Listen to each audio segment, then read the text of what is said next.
Então, boa tarde a todos, pessoal. É um grande prazer estar reunida aqui em mais um seminário de análise funcional.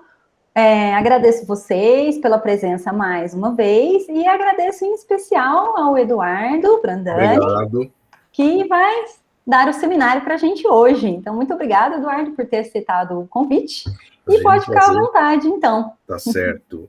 Eu fiz um monte de slides, então, né, não quero gastar mais do que os 50 minutos, né, um pouquinho mais, e fazer slide para mim, eu percebi isso na semana passada, que já fazia aí, né, um ano e pouco que eu não dava nenhum tipo de conferência, palestra, nada, e semana passada era mais curta, era 30 minutos, e eu fiz acho que 42 slides, e eu tive que cortar metade, porque eu também percebi, quanto mais velho eu vou ficando, mais prolixo eu vou ficando, né? Como vocês já estão percebendo aqui. Então, deixa eu começar, certo? Eu vou falar sobre decomposição ou representação de Schur e Schmidt de operadores lineares compactos.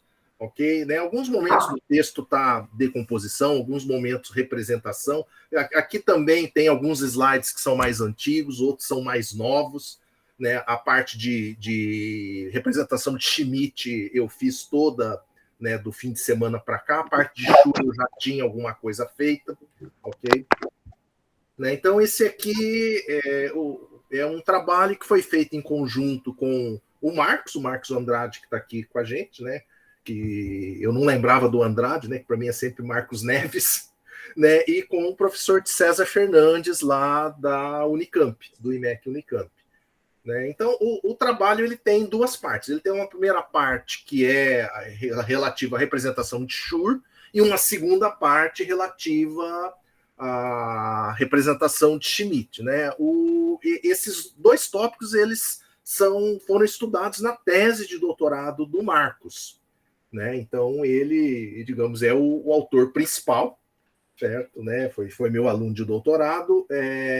E então são as duas partes principais da tese dele, né? Uma parte de Schur, uma parte de Schmidt. A parte de Schur já saiu publicada não faz muito tempo no Banach Journal Mathematical Analysis, e a parte de Schmidt tá, acreditamos, aceita. Né? A gente está brigando com algumas coisas que escreveram para a gente, né? Ainda não terminei de fazer toda a revisão necessária, mas então, né, então também a gente está feliz aí com, né, com os resultados obtidos até o momento.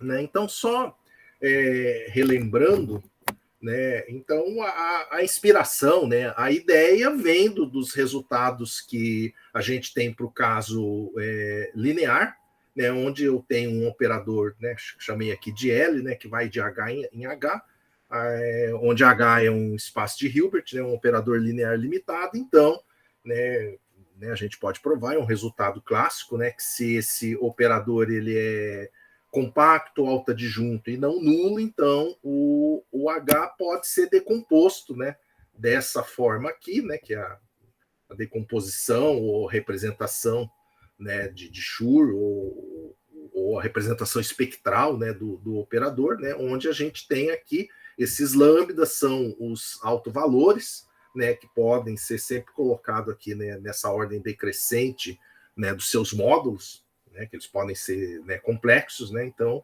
isso aqui é a sequência que contém todos os autovalores, onde essa sequência, né, uma sequência que pertence a C0. Né, então, essa decomposição é chamado de decomposição de Schur ou representação de Schur. Eu já achei os dois termos sendo usado em textos de várias línguas, né? Espanhol, francês, né? Eu andei xeretando na época, né? Muita coisa foi da parte Schmidt, vem de trabalhos do Pitt, né? E lá ele usa representação de Schmidt. Tá? Então, né, a ideia é trocar o contexto linear por um contexto bilinear. Certo? Então, falando aqui rapidinho, né, de algumas definições no caso bilinear, aqui ainda, né, no ambiente mais geral, no ambiente espaço de Banach, né, só para introduzir alguma notação e definição, né? Então, dado aí x, y, z espaço de Banach e um operador linear, né, T de x cartesiano y em z, certo? Então, isso a gente define a norma de T, né, pelo supremo, né, a definição é similar ao caso linear, né, o supremo aqui tomado, né, na bola, tá? Onde aqui o de xy, né, a minha anotação para bola unitária fechada, certo? E a norma, né, a norma no produto cartesiano é o máximo de cada uma das normas em cada espaço. E eu vou denotar por essa notação aqui, esse bil de x, y, z, né, o espaço de todos os operadores bilineares limitados de x para y em z. Certo? Então, com essa norma, né, a gente pode demonstrar que esse espaço é um espaço de Banach também. Certo? Aqui um conceito que a gente vai usar bastante, né, dentro do nosso trabalho, né, se eu tenho um operador bilinear de x, y e z, né, então se eu fixo um elemento no espaço x, um elemento x no espaço x, um elemento y no espaço y, então eu posso definir dois operadores, né, o t índice x, ou tx, né, que é o tx com a segunda variável livre, então vai ser um operador que vai de y e z, e ao contrário, eu defino o operador ty, né, deixo a primeira variável livre e fixo o y aqui, que agora é um operador que vai de x em z, e esses dois operadores são operadores lineares, né, chamado de operadores lineares associados a t. Certo? Então, em particular, né, se t é um operador bilinear limitado, né, isso vale ser somente c, o t de x e o t de y contínuos. Tá? Aqui um outro conceito, né, quer dizer, o que é um operador bilinear compacto, né? Então, se eu tenho aqui eu não sei nem porque eu coloquei espaços normados, né? Fica bem amplo, mas tudo bem. Né? Eu tenho um operador bilinear aqui de t de x, y e z, ele é compacto se a imagem da bola é um conjunto pré-compacto lá no espaço de chegada a z, ou seja, né, se esse fecho aqui é um conjunto compacto em z. Aqui tá. Aqui é só. Isso aqui eu acabei não usando, né? Ficou esse slide aqui. Essa notação aqui seria o conjunto de todos os operadores bilineares compactos de x, y e z, certo? E aí tem essa observação aqui, que ela não deixa de ser uma observação interessante, né? Que se eu tenho um operador compacto aqui, então os operadores, né, associados tx e ty, para qualquer x e y aqui fixados, são compactos. Em geral, a afirmação contrária não é verdadeira, certo? Né, a gente tem exemplos, né, em espaços normados onde isso não acontece, né? E aí, nesse trabalho aqui, é dado condições para ser um C e somente C aqui, entre o T, o TX e o TY. Aí, quando a gente começou a pensar em estudar propriedades, né, quando que um operador bilinear tem ou teria uma representação de Schur ou do tipo Schur, a gente inicialmente encontrou uma dificuldade muito grande de exemplos que podiam dar algumas pistas. Né? Então a gente foi olhar o quê? Fomos olhar casos finitos. Mas mesmo em caso finito, né, espaços de dimensão finita, não ficou uma coisa fácil de achar exemplos.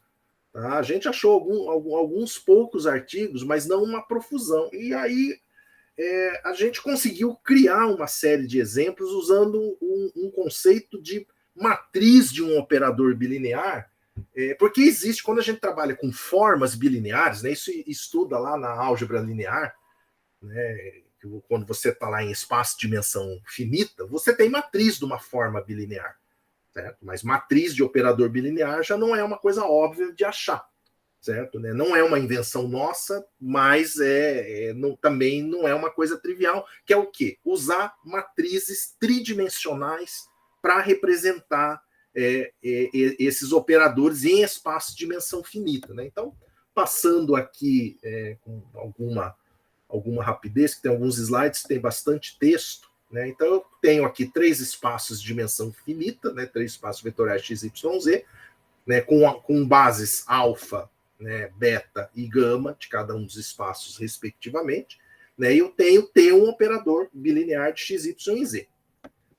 Bom, aqui a gente faz aquele joguinho que, né, que a gente dá lá nas aulas de álgebra linear, ou viu nas aulas de álgebra linear, certo? Né? Se eu pego um elemento x no espaço x, né, eu tenho a representação dele em relação à base, mesma coisa para um elemento y no espaço y, aí aplicando t nesses dois elementos, né, ele é bilinear em cada coordenada, então eu tiro, né, todas essas constantes para fora, e eu fico com esses t aqui, né? Veja que eu vou ter desde o t de x1, y1, né, variando todos os índices aqui, até o t de xn, ym. Veja que, a princípio, né, esses espaços aqui também têm dimensões distintas. Né? Bom, então, a princípio, eu verifico o quê? Que o t é determinado por esses vetores aqui, t de x, y, j, digamos assim, né, igual está aqui, né, com o i variando de 1 a n e o j de 1 a n. Agora, o que eu faço? Né? Como esses vetores são vetores do espaço Z, e eu tenho aqui a base do espaço Z, eu também decomponho esses t de x, y, j em relação ao espaço Z. Certo? Então, eu tenho quantos vetores? Eu tenho n vezes m desses vetores, e cada um deles pode ser escrito em relação à base Z. Essa base gama aqui, que é de Z1 até ZP aqui. Certo? Então, eu vou escrever cada um do T e J, né? Então, aí eu coloco, né? Tem até um joguinho aqui, veja que a minha variação, né? O IJ está fixo, né? Então, eu vou variando, né? Eu vou usar 3 índices, não 2 índices, como a gente é acostumado, para chegar na matriz. Eu vou ter um terceiro índice, que eu vou deixar ele aqui no meio, certo? E vai aparecer esses A e J aqui, né? Que vão ser essas constantes aqui para cada vetor desse T de J. Então, o que eu chego, né, e substituindo tudo isso, né, eu tenho já essa representação inicial, né, aí eu substituo a decomposição dos T e J, né, e eu chego nesse treco aqui, né, nesses somatórios aqui que varia, né, cada um deles varia com I e com J, certo? E eu vou ter essas constantes aqui, né, esse A, I, né, o índice do meio J. Né? Então, o que eu consigo? Né? Eu consigo olhar esse somatório, né? Cada um desses somatórios aqui, onde eu vou chamar de S, esse índice que está aqui no meio. Né? Então, esse índice AISJ, ele pode ser escrito desse jeito, onde eu tenho essa matriz aqui, certo? Para cada somatório duplo desse. Certo? Então, o que eu faço? Eu crio uma matriz por camadas, né? Eu faço uns slice, certo? Né? Então, aqui não é ficar um desenho complicadinho de representar tridimensional. Então, o que a gente faz? A maneira que a gente usa é usar uma representação desse tipo aqui, né? Para ir representando os slices da matriz. Certo? Então, aí agora a gente tem essa definição. Se eu tenho dois vetores, se eu tenho os vetores x em x, y, dado, como no caso anterior, né, IA é essa matriz dado aqui no 5, então eu defino essa multiplicação aqui, o XAY, certo? Que vai me dar esse vetor aqui, né? Veja que ele vai ter P coordenadas, né? Desde essa primeira aqui até a Pésima, né? Então é um vetor lá em Z, no espaço Z, certo? E com isso, né, escrevendo isso direitinho, a gente tem esse teorema aqui, né? Aqui está numerado como teorema 6. Se eu tenho 3 espaços, né, x, y, z, espaços de dimensão finita, né, com essas bases, e eu tenho aqui um operador bilinear, né, t de x, y e z, certo? E considerando as decomposições, né, dos dois slides anteriores, então eu vejo que eu tenho que o t de xy é sempre representado, né, o t agindo no par xy é o vetor x pela matriz pelo vetor y, como definido no 5. Certo? Então, essa matriz aqui, como definida em 5, é chamada uma matriz 3D associada ao operador bilinear T com essas bases fixadas aqui. E a notação que a gente usa é essa notação aqui, certo? Onde eu coloco cada uma dos slices, cada uma das camadas da matriz tridimensional. né? Então, né, se H é um espaço de Hilbert separável, né, eu pego... aqui falta uma definição. Desculpa, o bil de H é quando eu tenho um operador bilinear e todos os espaços são iguais. Então, tem um operador que vai de H cartesiano a H em H. Ok? Né? Não sei por que ficou... Bom, fica usado. Eduardo, só um segundo. Sim? Então, isso me lembra um pouco a ideia de fibrado tangente lá da geometria, que em vez das componentes serem espaços vetoriais, são matrizes. Né? É como se fosse um fibrado de matrizes. Tá. Tá baixa a minha voz? Não, tá bem, tá boa a sua voz. É que o som do meu note é mais ou menos, não é o problema da sua voz, é do meu note. Então, acho que isso aí tem assim, um cheiro de fibrado. Aqueles fibrados vetoriais lá do povo da geometria. Tá. Não, é legal, uma observação legal, porque eu não vejo esses fibrados, esses conceitos lá desde de muito, muito tempo atrás. Né? O que eu consigo associar, como eu já andei xeretando um pouco mais com o grupo de Lie, né? E você tem aqueles grupos de matrizes, né? Então você tem lá, né, o grupo de matriz, aí você tem o espaço tangente, que é onde vai estar a álgebra, aquela coisa toda, né? Então na minha cabeça, pensando no que você está falando, me vem isso. Mas eu tenho ideia do que você está falando, mas eu não tinha pensado, ninguém tinha me chamado a atenção disso. Legal. Aqui tem um exemplo, né? Então veja que isso fica uma forma bem enxuta de representar um operador bilinear em dimensão finita, né? Então aqui tenho esse exemplo. Então esse aqui é um operador que vai de R3 em R3, dado, né, por essa matriz aqui, né? Primeira camada, segunda camada, terceira camada. Então, isso aqui está numa caixa, né? Então aqui só um exemplo, né? Aqui, se eu pego esses dois vetores aqui, o T de XY vai me dar, né, esse vetor. Pego aqui 1, 3, 2, 2, foi aleatório, não tem nenhum motivo especial para escolher, né, só para mostrar, né, me dá como imagem o vetor 7, 10, 7. Né, e a mesma coisa aqui quando eu pego o vetor oposto, né, que isso é outra coisa. Né, normalmente não vale. Né, eu tenho que o T de XY é diferente do T de YX. Né, depois a gente vai ver um pouco quando que vai acontecer essa igualdade. Né, tanto que a gente introduz, né, o conceito, né, que um operador bilinear é simétrico se vale, né, se eu posso trocar a ordem aqui dos dois vetores, né, para qualquer par de vetores que eu estiver considerando no meu espaço H. Aqui também, né, um outro conceito que a gente vai usar, né, isso aqui é só notação, né, eu vou usar esse LH aqui para representar o espaço de todos os operadores lineares que vão de H em H, né, operadores lineares limitados. Então, dado um T, né, um operador bilinear em H, né, H indo em H, eu vou definir dois operadores lineares a partir de T, que eu estou chamando de φ1 e φ2. O φ1, né, os dois são operadores que vão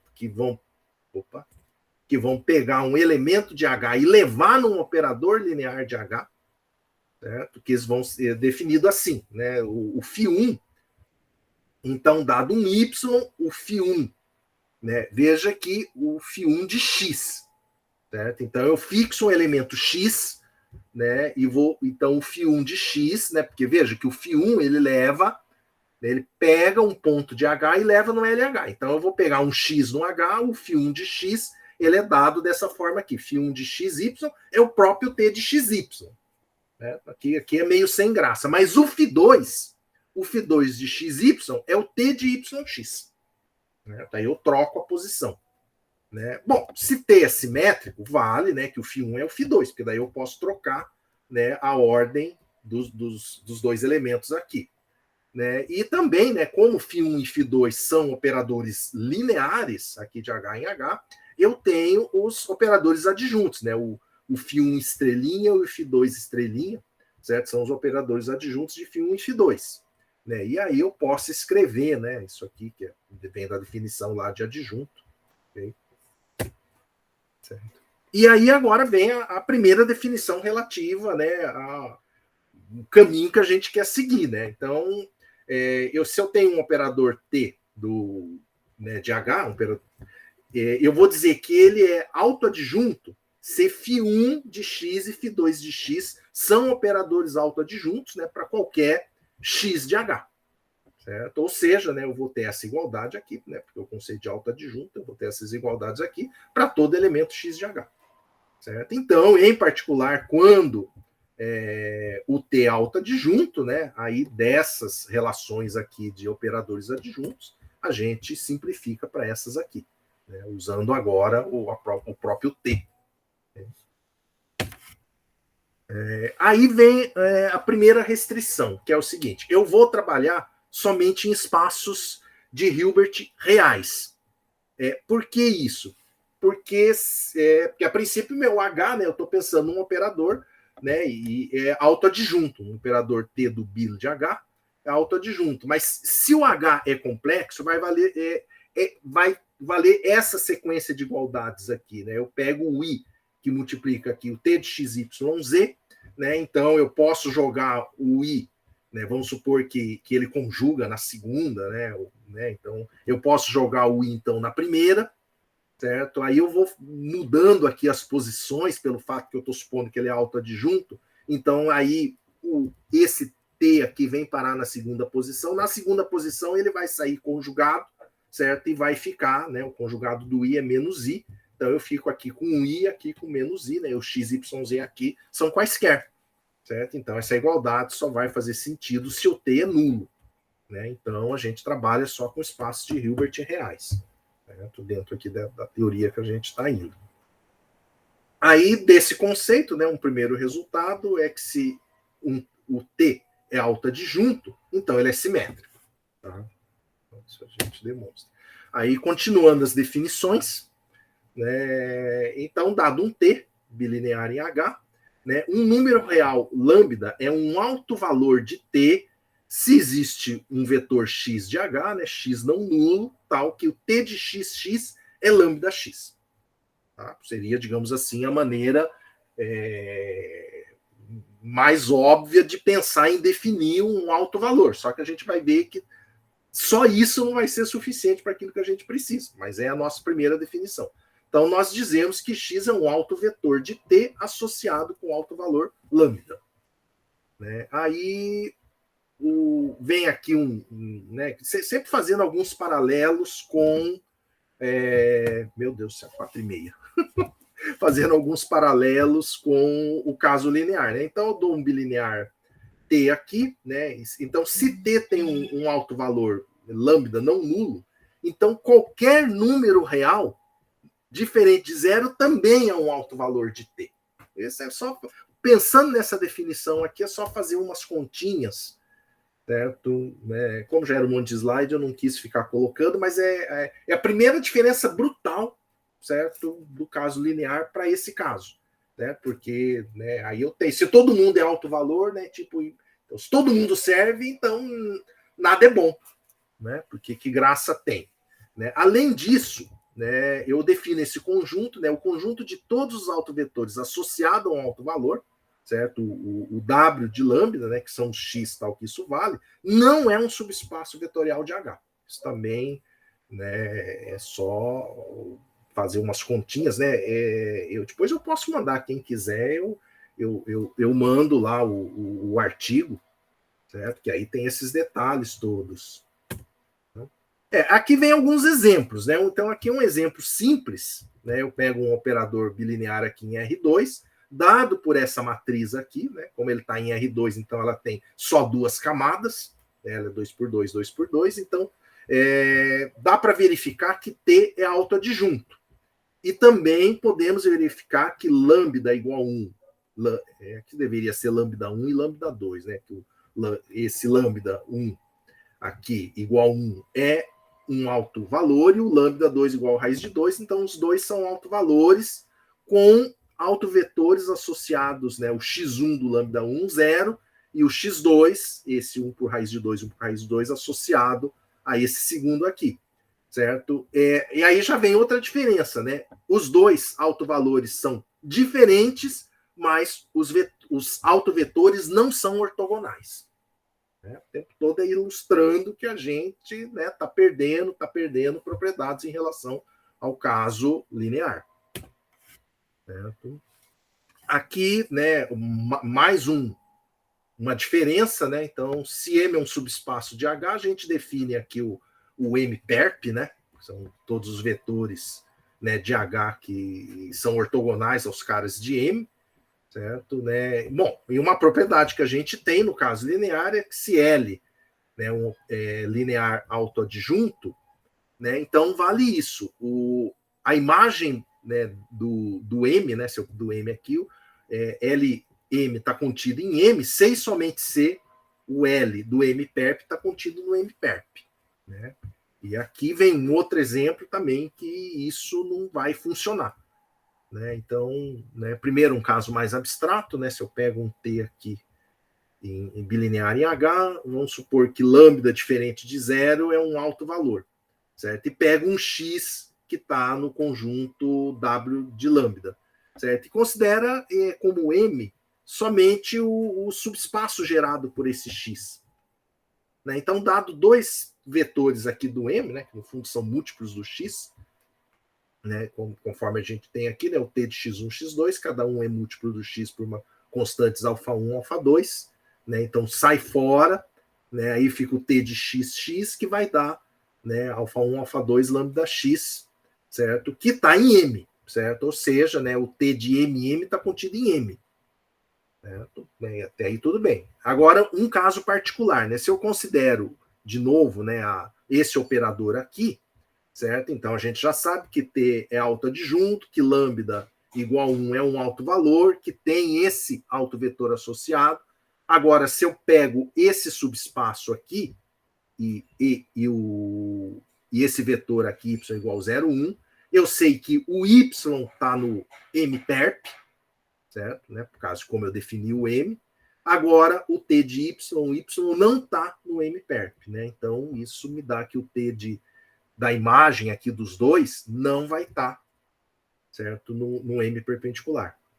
Certo? E aqui vem uma observação, né, que no caso linear, né, observamos que essa propriedade 8 aqui, ela é importante, né, para mostrar, certo, que um operador, né, linear, compacto, autoadjunto tem uma representação, uma decomposição de Schur. Aí vem, né, como começar a juntar os resultados que levam a gente a conseguir definir o que é mais importante aqui dentro do conceito de Schur. Então, tem esse primeiro teorema, né, que se eu pego um operador bilinear aqui em H, que ele é autoadjunto, certo? Supõe que ele tem um alto valor lambda e pego um X aqui no W lambda. E, de novo, né, vou definir aqui com M sendo o subespaço gerado, né, pelo vetor X. Né? Então, vale, a gente demonstra o seguinte, né, o T de M-perp e M-perp está contido no M-perp, se e somente se essa igualdade aqui, o T de XY, que é lambda, né, com esse múltiplo aqui, X, né, se essa igualdade vale para qualquer Y. Certo? Então, essa caracterização ela é extremamente importante aqui no nosso contexto, de poder caracterizar essa inclusão, certo? Dessa forma aqui. Aqui vem outro exemplo, certo? Né? Aqui um exemplo já em R3, né? Então, eu tenho aqui as três camadas do operador bilinear, né? Então, eu sei que aqui é um exemplo também mostrando que, né, pode não valer de um lado, pode não valer do outro, uma implicação não implica na outra, tá? Então, aqui é possível verificar que T não é autoadjunto, certo? Mas que eu tenho esse x1 e esse x2 são autovetores associados aos altos valores 1 e 2. E eu sei, né, que esses dois vetores são perpendiculares. Né? Eu tenho aqui a imagem deles, certo? Eu sei que o T de x2, x1 é 0. Agora, se eu pego M1 como sendo o espaço gerado pelo x1 e M2 como espaço gerado pelo x2, né, eu tenho aqui essa inclusão, né, se verifica isso, certo? E eu tenho essa inclusão aqui. certo? Né? Mas então eu estou valendo a inclusão sem ter o fato dele ser autoadjunto, né? Eu tenho a inclusão válida aqui, mas o cara não é autoadjunto, né? Isso mostra a necessidade das hipóteses no teorema anterior. Outra coisa, né? Outra proposição, se T bilinear autoadjunto com dois autovetores x1 e x2 distintos, né, associados a autovalores não nulos, lambda1, lambda2. Certo? Se o T de x1, x2 for zero, então o x1 é perpendicular ao x2. Certo? E aqui vem outro exemplo, certo? Aqui um exemplo em R2, né, também mostrando que, né, também eu tenho contra-exemplos se eu não tiver nas condições. Certo? Eu sei que eu vou ter que esse operador não é autoadjunto, eu tenho esses dois vetores aqui, que são autovetores de C, associados aos autovalores 1 e 3, né, respectivamente. Então, eu sei que x1 não é ortogonal a x2, né, 1 e menos 2, menos 1, mas o T dos dois é zero. Isso aqui é uma definição bem clássica em operadores bilineares, né? Isso o pessoal que trabalha com álgebra, certo? Também usa muito aqui, né? Esse Q, né? Então, dado um operador bilinear, eu vou definir o operador Q de H em H, o Q de X, que é o T de XX. Certo? Né? É um polinômio, né?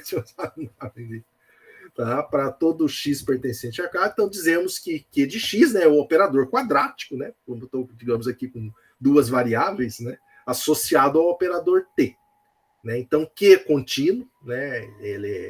Ele também vai ser compacto e vai ser, eu vou dizer que ele é compacto e autoadjunto, né? Se T é contínuo, ou compacto, ou autoadjunto, respectivamente. Né? E também a norma de Q eu defino dessa forma, é o supremo, né, de todos os x aqui na esfera. Né? Norma de x igual a 1. Que aí, aqui exatamente eu introduzo, né, notação, digamos, clássica para a esfera em H, né, e aí vale esses resultados. Né? Se eu tenho um T que é autoadjunto, né, e o Q é a forma quadrática, então vale esse resultado aqui, né, que a norma de T vai ser igual à norma de Q e é dado por esse supremo aqui. Né? Isso é um resultado aí que dá né, tem um certo trabalho para demonstrar isso. Tá? Aí, né, e é importante isso aqui para a gente no contexto aí de chegar na representação. Né? E esse outro teorema, né, de novo, eu tenho T, um operador compacto, autoadjunto e não nulo. Então, lambda igual a norma de T é um autovalor de T com um autovetor unitário associado, né, com um autovetor, um autovetor unitário, né, associado, né, um autovetor relativo ao lambda x0, estou chamando de x0, tal, que T de x0 é lambda x0, e um vetor unitário, né, a norma desse x0, certo? Né? Então, isso é um resultado, né, que a gente tem no caso linear, e que aqui, né, a gente consegue reproduzir isso. Tá? Então, aqui a gente introduz o que é a nossa decomposição, né? Um operador T, né? Um operador bilinear T de H em H, certo? Né? Então, se T tem uma decomposição dessa forma aqui, satisfazendo o seguinte, né? Esses escalares lambda n formam uma sequência em C0, né? O xn é uma sequência ortonormal estendida em H, né? Ou seja, né, tipo o conceito de base ortonormal, né, que pode ser para dimensão infinita, né? Certo? Eu tenho que o produto, né, escalar entre eles é zero, né? Se os índices são diferentes, cada um deles é unitário ou nulo, né, para todos os índices ali. E vai satisfazer isso, né? O T aplicado no XY é a mesma coisa que esse somatório aqui para todo XY em H. Então, nesse caso, a gente diz que T tem uma decomposição de Schur, certo? Em H, né? E eu vou ter que a sequência monótona, né? Se ela é decrescente, ok? Sequência dos autovalores.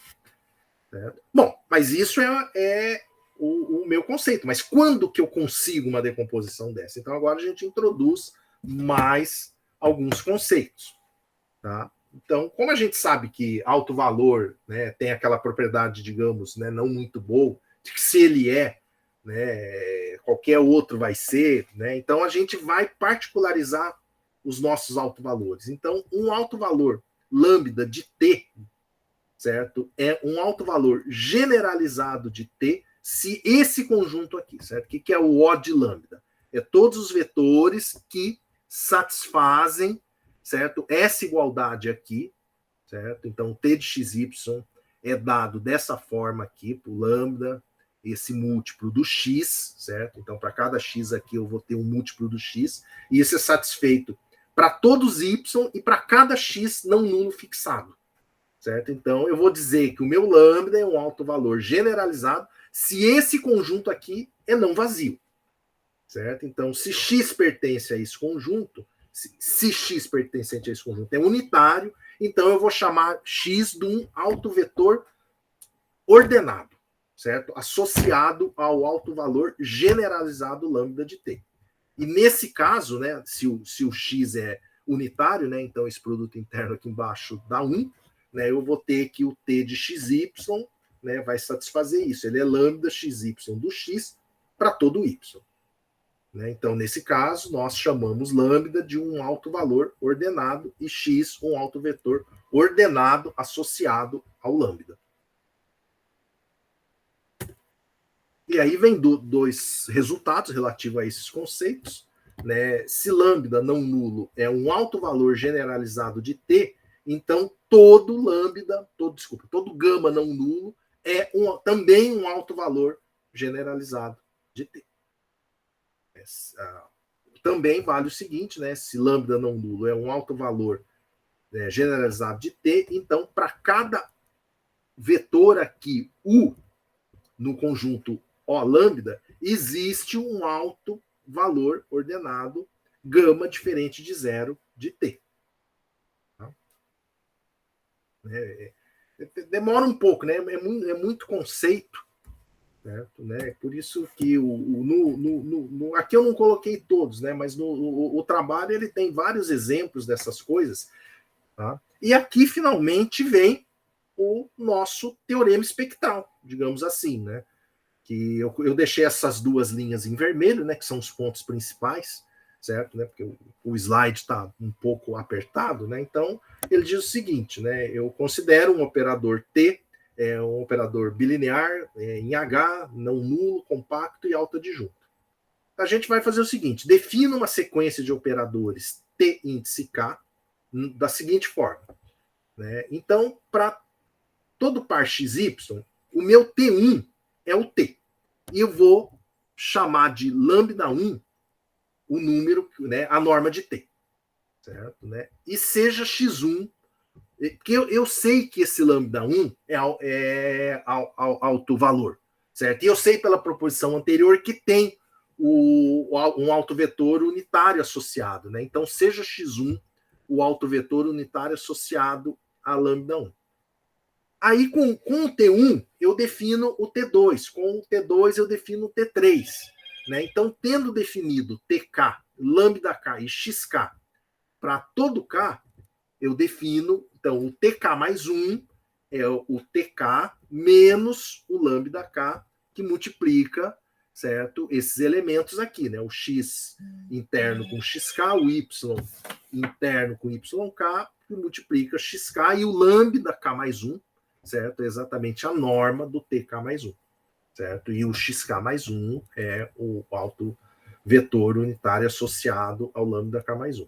Agora vem, suponha que para cada K vale isso aqui, certo? Que o TK de XKY é o lambda K XKY para todo Y. Né? Então, essa é a minha hipótese. Se TK não é nulo para todo K, então essa sequência, né, desses escalares lambda K é uma sequência decrescente de autovalores ordenados de T convergindo para zero, certo? Os XK pertence ao conjunto O lambda K, e os XK forma uma sequência ortonormal de vetores, e eu tenho que o T de XY é representado dessa forma aqui. Então, eu tenho a decomposição, certo, de Schur do operador XY. Certo? Aqui, digamos, olhando o outro lado, né, uma observação, certo? Se eu defino, né, eu posso ter essa sequência, essa base XK aqui, ou XI, e eu defino esse operador, certo? Então, né, então seja ter o operador dado, né, definido dessa forma, onde os lambda formam uma sequência em C0, XI é um conjunto ortonormal de H. Né? Então, como a sequência converge para zero, né, então eu vou ter que T é um operador compacto. Né? Também podemos verificar que T é autoadjunto.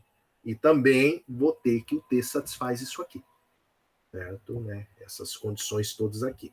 Então, o lambda I, né, eu tiro que os lambda I formam, né, são autovalores ordenados desse operador T e associado com, cada um é associado com o autovetor XI. Aqui vem alguns exemplos, certo? Então, aqui um operador, né, que aqui eu chamei de B, de R3, certo? Dado por essa matriz aqui. Tá? Então, né, essas contas são feitas todas no Maple, tá? Certo? Então, após alguns cálculos, obtemos, né, eu vou ter os seguintes autovetores, certo? Associado a um autovalor lambda. Veja que aqui eu estou deixando, né? Eu deixei essa variável lambda e escrevo, né? E obtenho esses 4, né, vetores aqui que são dependentes do lambda. Né? Então, a gente, né, com esses, né, na verdade não são 4, né, são 7, agora que eu vi aqui. Certo? Eu tenho esses 7 vetores. Né? Então, a gente pode verificar que V1, V2, V5 são autovetores associados a lambda. Os vetores V3, V4, V6, V7 pertencem ao W de lambda, mas não são ordenados. Tá? Além disso, né, para um valor lambda aqui diferente de zero, podemos verificar que esse conjunto aqui, V1, V2 e V5, é um conjunto ortogonal, né, de R3. Então, se eu normalizo esses 3, né, vetores aqui, né, eu obtenho, né, então a gente chega no seguinte, eu vou ter o vetor U1, certo? Né, vejo a troca dos índices aqui, né? Eu tenho aqui o vetor U1, que é o V2 pelo módulo, né, pela norma, né? Então ele é associado com esse alto valor, certo? O U2, certo? É associado com esse outro alto valor, lambda 2, o U3, certo? Com esse outro alto valor, lambda 3 aqui. Certo? Com isso, né, eu vou ter que, usando aquele 1, o 2 e o 3, eu vou ter que esse conjunto W é uma base ortonormal de R3 dada por autovetores, certo? Além disso, eu tenho, né, que vale isso, né? Lembre-se que ali eu estou chamando o operador de B, não de T. Né? Eu tenho que o B de U e o J é zero, né, para índices diferentes. Né? No mesmo índice vale essa igualdade para J1, 2, 3.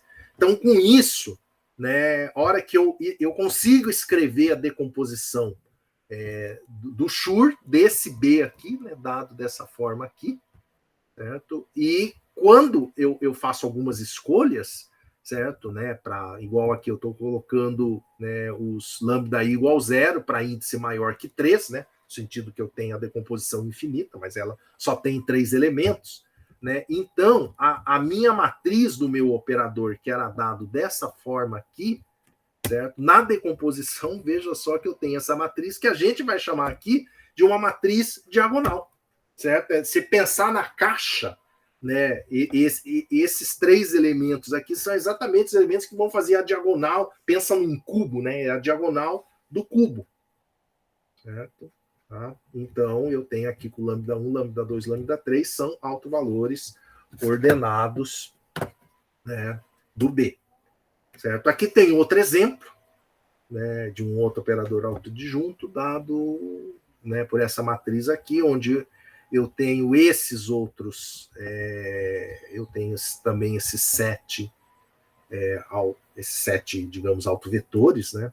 Então, eu fixo aqui, né, deixo como variável o lambda, certo? Então, chego nesses 7 vetores, aí, se eu fixo o lambda igual a 1, né, eu tenho, né, desses 7 vetores aqui, eu vou ter esses 3 como uma base ortonormal, mas aqui, né, o que vai acontecer? Nós não temos isso aqui, que o B aplicado em índices diferentes aqui dessa base é 0, né? Eu não vou ter que B é 0, né? Por exemplo, né, o B de V6, V5 é V1.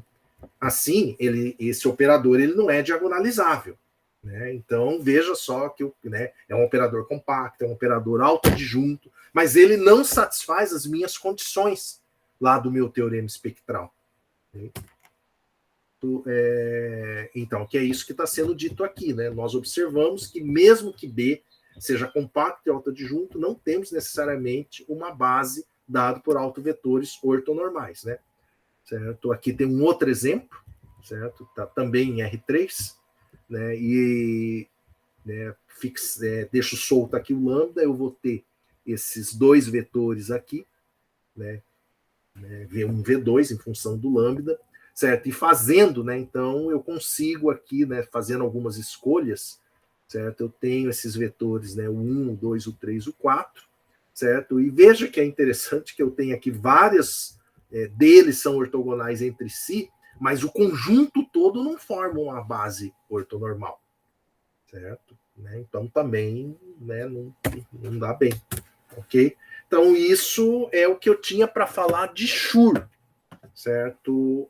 Né? Aí é com vocês, né? Eu posso parar, certo? Ou posso continuar e aí falar de Schmidt, né?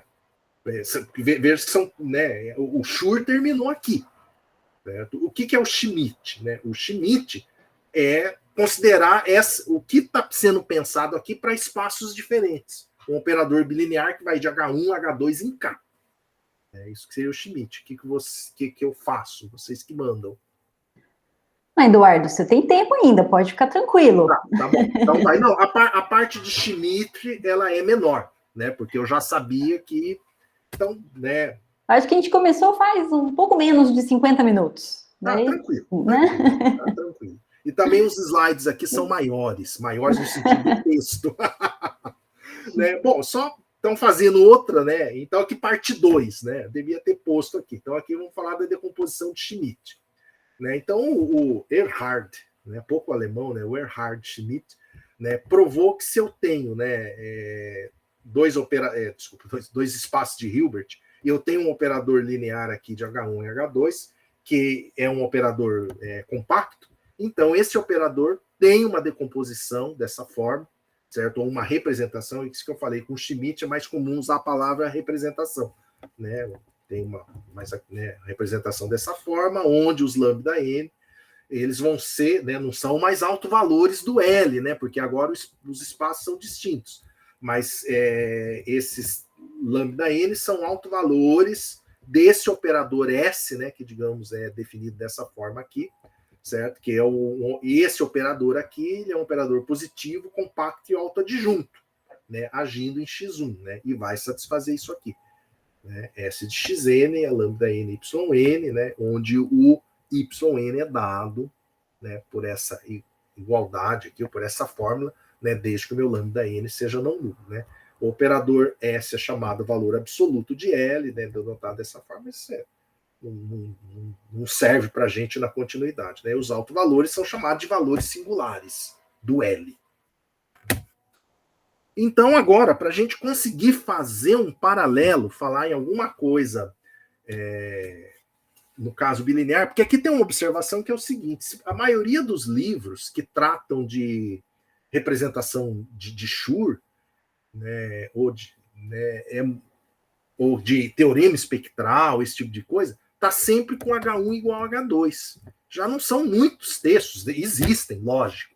Né? O Rutherford é um deles, né? O Pitt faz muito bem, acho que no Operator Ideals, certo? Mas assim, a maioria dos livros, né? Se pegar livros de álgebra linear, certo? Livros de análise funcional, é sempre H em H, certo? Isso é muito mais comum.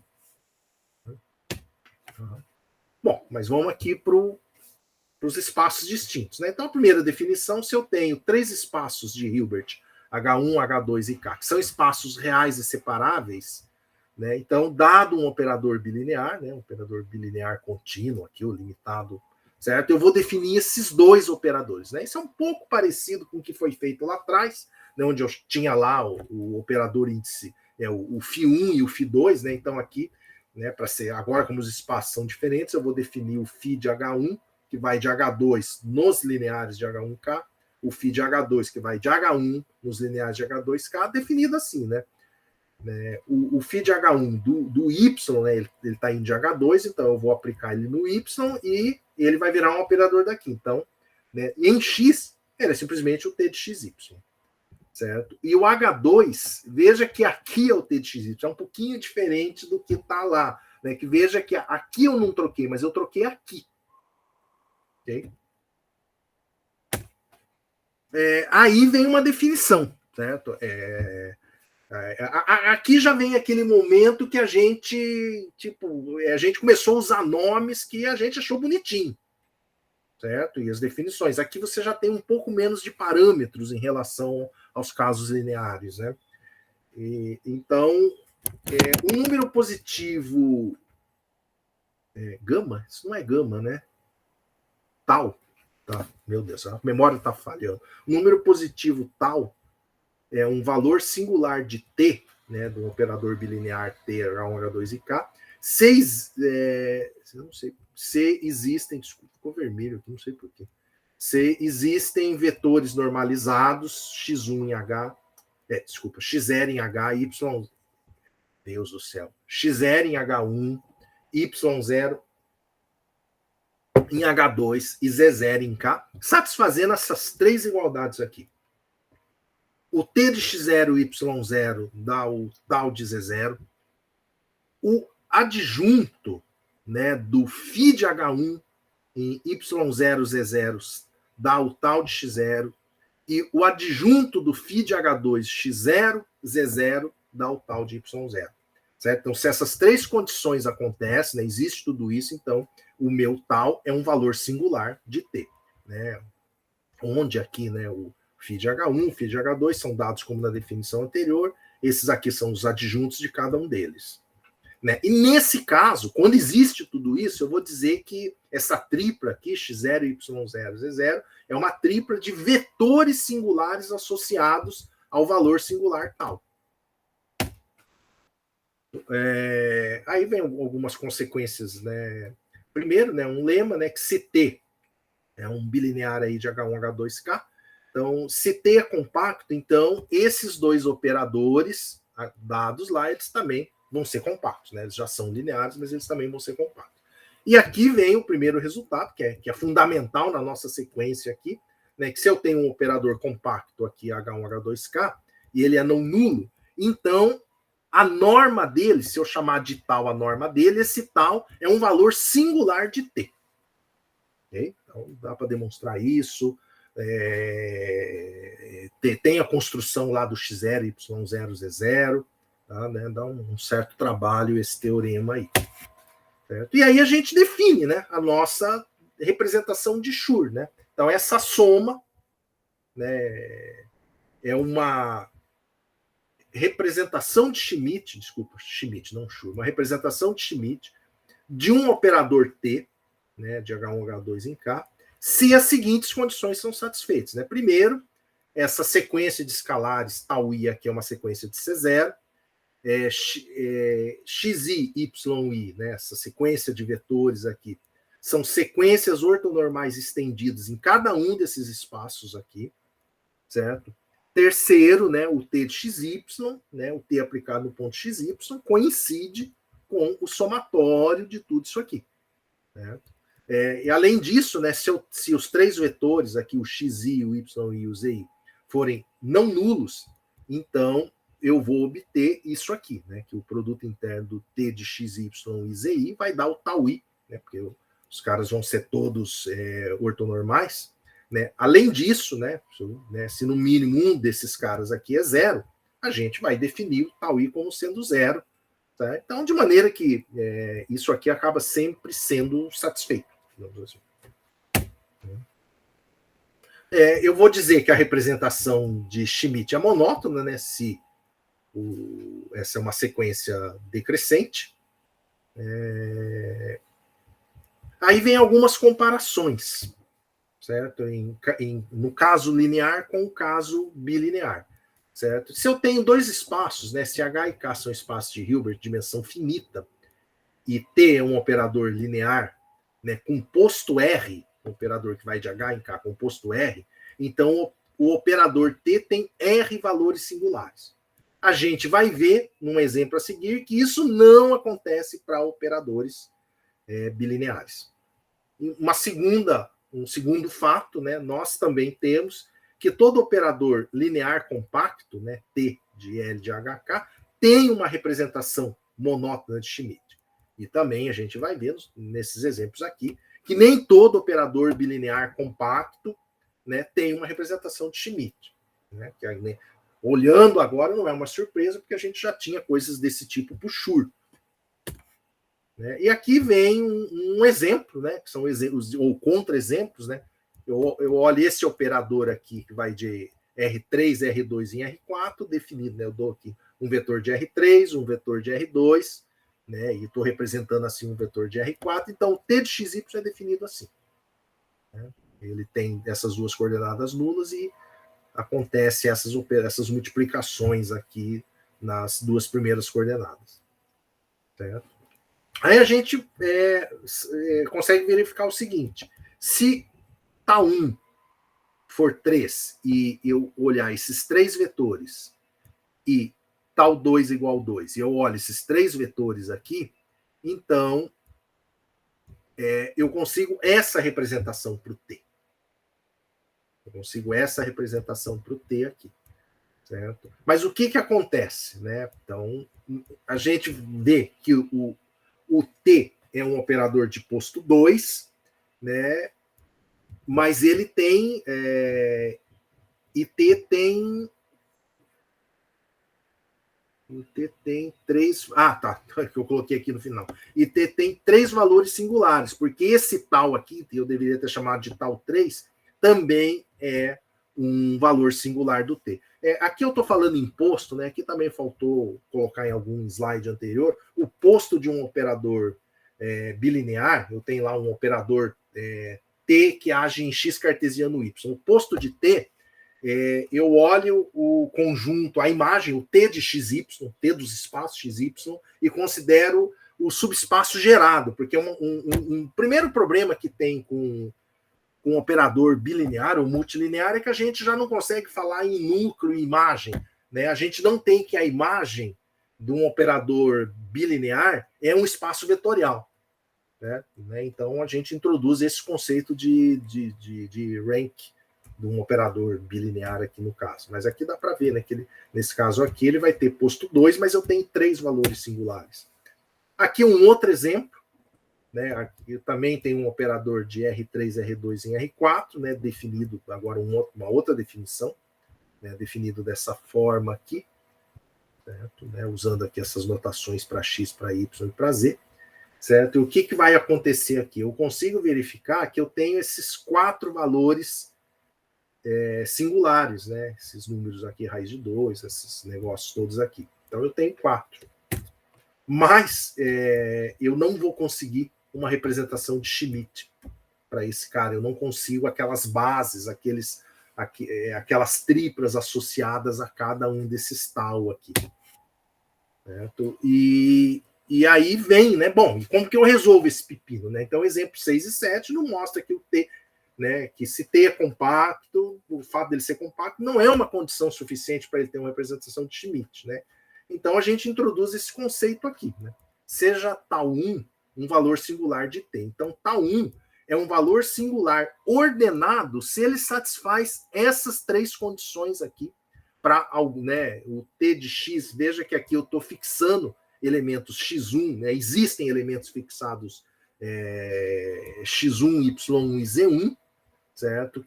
E conectados ao tal, né? Então, isso aqui é satisfazendo essas 3 equações. O T de x, y1 é o τ1, né? O x está solto, né? Então isso vale para todo x.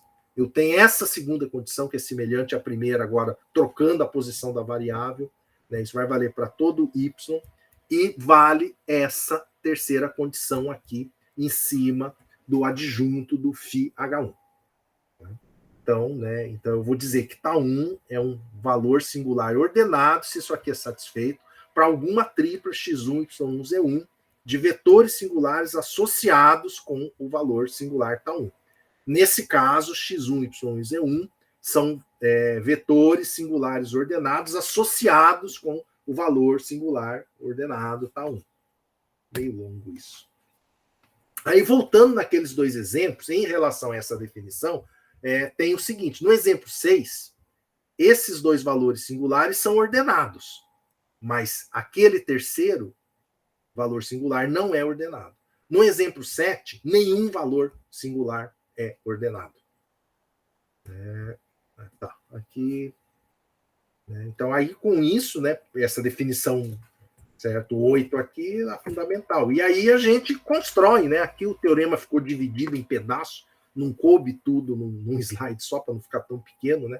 Então, teorema 10, né? Seja T um operador bilinear, não nulo e compacto, de H1, H2 em K. Vamos definir uma sequência de operadores TK, né, aqui, da seguinte forma.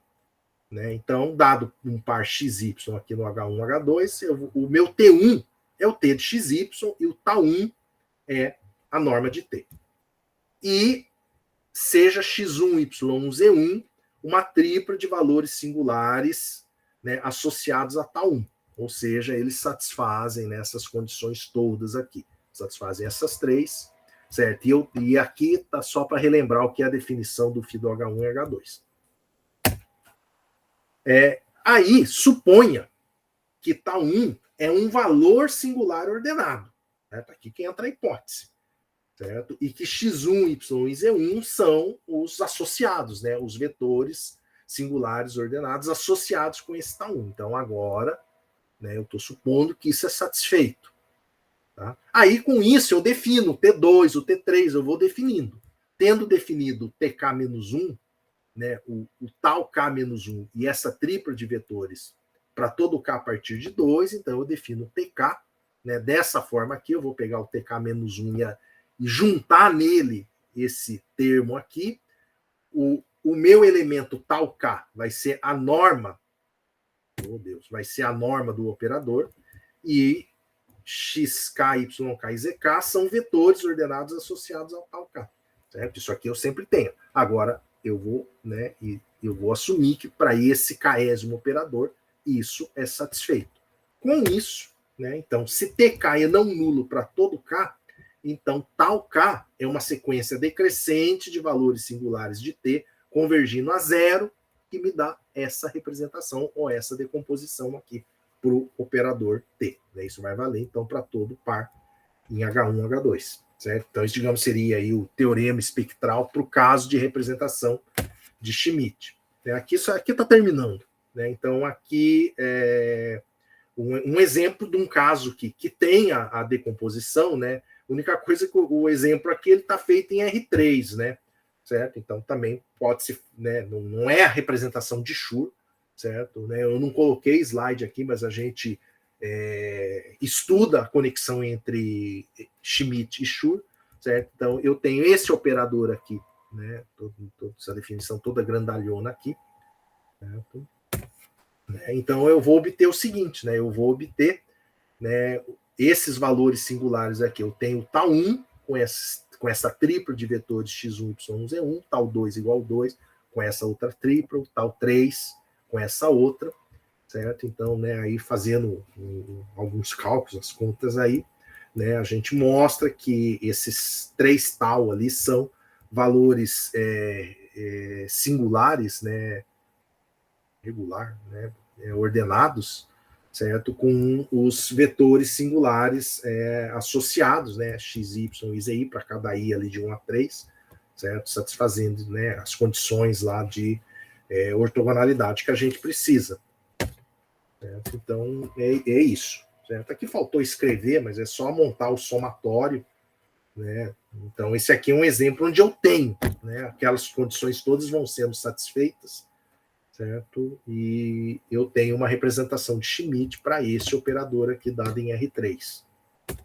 Certo? Aqui algumas referências, né? Faltou eu colocar aqui, falha minha, o artigo que está publicado no caso de Schur. Esse aqui é um dos poucos artigos que faz uma discussão de operadores compactos bilineares. Tá? Okay? Então, gente, é isso. Aí não passei muito mais do que vou interromper. Muito obrigada, Eduardo. Não passou nada, pode ficar tranquilo. Muito obrigada. Muito slide, né? Não, mas o tema é muito interessante e, né, com as motivações dos exemplos, eu entendo porque tinha tantos slides, né, para ir motivando, né, o caminho, sim, né? Não, muito interessante. Muito obrigada, viu, Eduardo? Obrigado, Lisa. E, pessoal, alguém gostaria de fazer alguma pergunta, algum comentário? Pode ficar à vontade. Pode falar, Geraldo. Oi, Eduardo, parabéns, muito boa palestra, foi muito bom. Obrigado, Geraldo. É o seguinte, duas coisinhas só. Teve um momento que eu não sei se eu perdi, mas você começou a trabalhar com bilineares simétricas, certo? Certo. E aí você começou, inclusive, a calcular na diagonal, né, a simétrica, tanto que você chegou lá no operador quadrático que você chamou, né, que a gente, na nossa área, a gente chama de polinômio 2 homogêneo. Mas, no final das contas, o teorema espectral da decomposição não precisa que o operador... Não. O que eu tenho, eu lá no começo eu defino, né, o bilinear simétrico, aí eu introduzo aquele conceito do que é o bilinear autoadjunto, usando aqueles casos. Aí a gente mostra que se ele é autoadjunto, ele é simétrico. Mas não que a gente assuma que os nossos operadores sejam simétricos, inicialmente. Mas você acaba, no final das contas, tendo representações só para simétricos. Porque sim, se ele é autoadjunto, ele é simétrico. Porque aí eu acho assim que... Quer dizer, o que você chama de operador quadrático é o que na nossa área a gente chama de polinômio 2 homogêneo. Sim. Né? Que é a mesma coisa, tá certo? Os espaços, toda bilinear simétrica está associada a uma única forma quadrática, toda forma quadrática está associada a uma única bilinear simétrica que o gera, os espaços são isomorfos, né? Então, na verdade, assim, no fundo, é uma decomposição espectral de polinômios 2 homogêneos, né? Que além de serem simétricos, porque sim, tem que ser simétrico, sim. Porque como é autoadjunto, então é simétrico. Então, na verdade, uma forma quadrática. Um operador quadrático, né? Então seriam operadores quadráticos autoadjuntos, né? Porque na nossa área, pelo menos, a gente está acostumado, né? Que se você trabalha com simétricos, tá? É a mesma coisa que trabalhar com polinômios homogêneos. No caso, se você trabalha com bilineares simétricos, é a mesma coisa que trabalhar com operadores quadráticos. Né? Você vai e volta, né? De uma maneira restringida diagonal, você volta pela forma de polarização, né? E os espaços são isomorfos. Tá certo? Então, na verdade, digamos assim, não que seja, mas com as minhas lentes, eu vejo esse um teorema de decomposição espectral de polinômios 2 homogêneos, né? Ou que você chamou de operadores quadráticos. Tá, okay? Tá. Talvez se a sua observação fosse, ou você, alguém tivesse feito essa observação antes, né? A gente poderia talvez é uma coisa interessante, né, de você falar. Sim. É a mesma coisa. Matematicamente é a mesma coisa. Sim. Certo? Uma forma bilinear simétrica, um polinômio 2 homogêneo, ou um operador quadrático, como você chamou, é a mesma coisa. Certo. Você vai de um e volta no outro com isomorfismos aí de espaços vetoriais e de espaço de Banach também. Né? Então acaba sendo basicamente a mesma coisa. A segunda é que eu fiquei com uma curiosidade danada, que é o seguinte: tem algumas coisas assim que vocês fazem que na nossa área que a gente trabalha é mais ou menos assim, arroz com feijão. Tá. Né? Por exemplo, se o operador é compacto, então o bilinear é compacto, então os lineares associados são compactos. Sim. Certo? Isso para nós, a gente trabalha, a gente usa isso sempre. Né? É uma coisa bem conhecida. Por exemplo, você chama de operador de posto finito. Né? Mujica trabalhava com operador de posto finito desde a década de 80.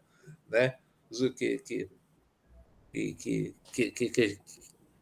Nas coisas que a gente faz, operadores de posto finito são extremamente importantes. Então, o que eu fico na cabeça é, da maneira como vocês definiram os autovalores, etc., e tal e coisa, eu fico pensando que, veja, se você tem um operador compacto, bilinear compacto, se você lineariza ele pelo produto tensorial simétrico, dá um operador linear compacto. Sim. Isso assim. Sim. E aí é um operador linear compacto no espaço de banda.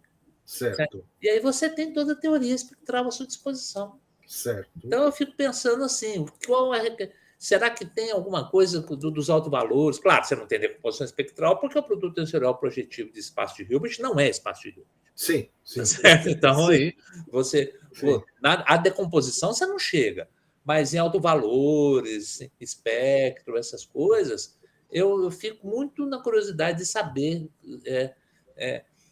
Porque eu imagino logo os autovalores, o espectro tal, sim, da linearização. Do linearizado, sim, você tem o linearizado. E aí a relação que tem com esses autovalores, etc., tal, que vocês definiram, né? Que o fato de vocês terem a decomposição prova que a definição de vocês é boa, né? Eu, pelo menos, vejo assim, tá certo? O que para mim mostra se uma definição é boa ou não é o que você consegue fazer com ela. É lógico. Então, alguém pode reclamar da sua sua definição de alto valor não é boa, seria melhor se fosse assim. Não, seria melhor se fosse de uma outra que desse resultados melhores. Essa aqui deu esses resultados. Então, essa está comprovada que é boa. Tá? Se você tem uma outra que você acha que é melhor, que exima resultados melhores para ela. Mas eu fico pensando assim, se não tem alguma coisa aí por trás, tá certo? Dos autovalores do operador bilinear compacto, como vocês definiram, e os autovalores, os autoespaços associados.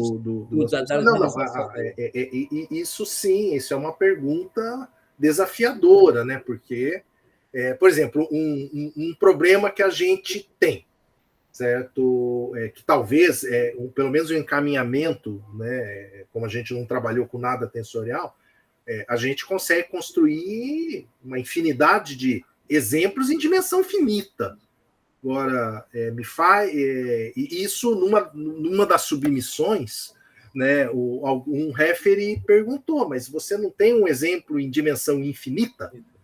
A gente até tem exemplos que consegue mexer com uma matriz do tipo L2, alguma coisa, mas não de um que seja autoadjunto. Quer dizer, então, de um que me dê a representação, né, de Schur. Né? O exemplo do operador bilinear, né, em espaço de dimensão infinita, né, sei lá, L2 em L2. Beleza, isso dá para fazer. Certo? Agora eu quero um, né, que trabalhe nesses espaços que tenha. Né? E isso a gente não conseguiu.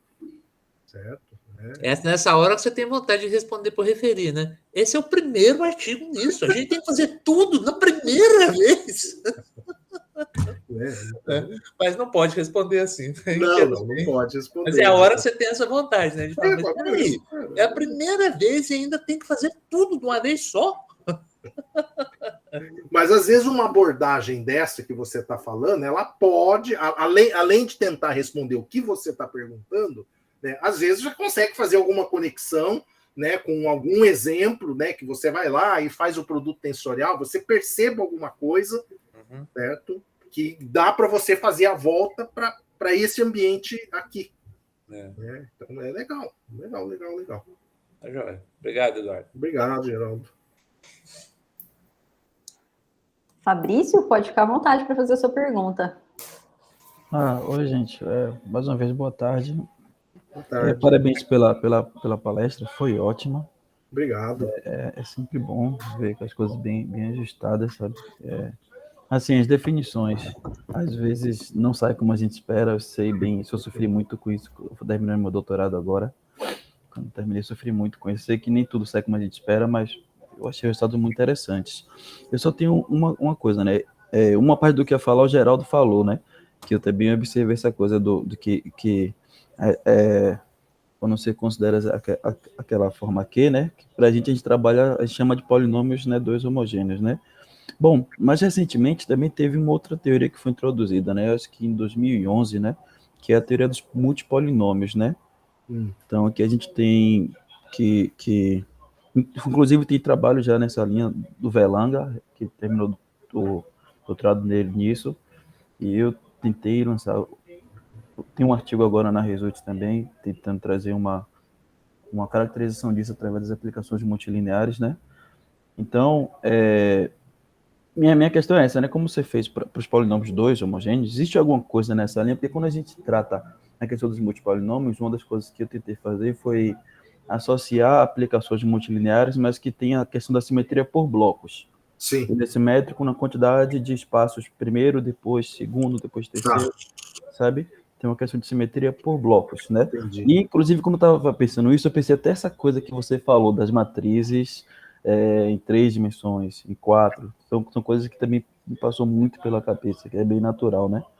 E existe algum trabalho nessa linha, utilizando agora, em vez de trabalhar só a bilinear, mas trabalhar uma bilinear que seja nas 2 primeiras coordenadas bilinear, nas 2 segundas, 2 terceiras, e que seja simétrica. Assim, eu não conheço.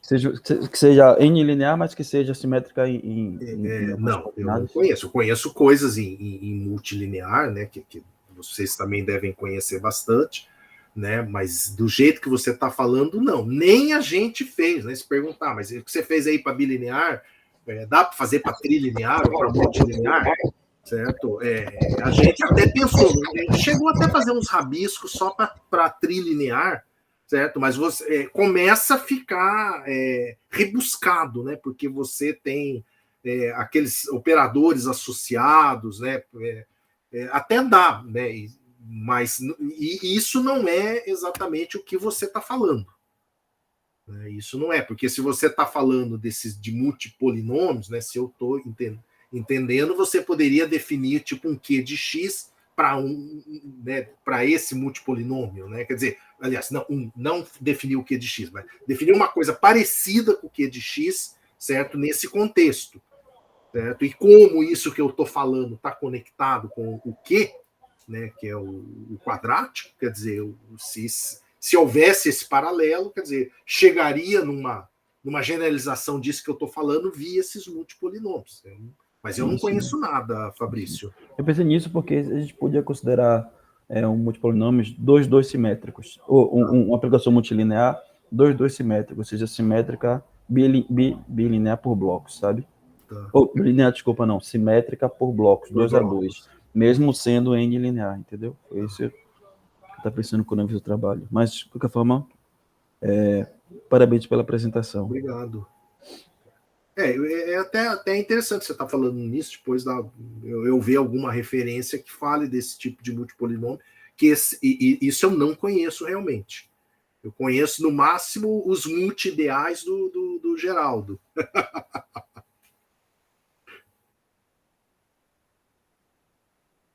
Mais alguma pergunta, mais algum comentário, pessoal? Só rapidinho, o Eduardo não tem Fabrício, o Eduardo não tem a menor ideia que é o multipolinômio, tá? Isso é uma coisa muito nova.